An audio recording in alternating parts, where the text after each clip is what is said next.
Sawa ka na ba sa pritong manok ng Jollibee? At pati na rin sa McDo? At pati na rin sa inihaw ng inasal?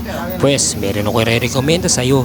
Sa halagang 50 pesos lang, may malaki ka ng tipak ng manok at madaming kanin. At hindi lang yan, meron din sila ditong sukang timplado, binatada ng pipino. Kita nyo naman, dinamihan ko na ang kanin ko.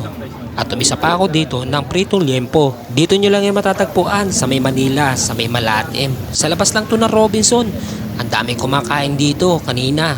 Halos wala kami mapwestuhan dahil puno ang lamesa ng kanilang sidecar tricycle. Eto nga si kuya, panay ang subo, gutom na gutom. Pinaliwala ang init ng kanin. Wala nga palang kutsara dito Pinoy version tayo, kamayang style.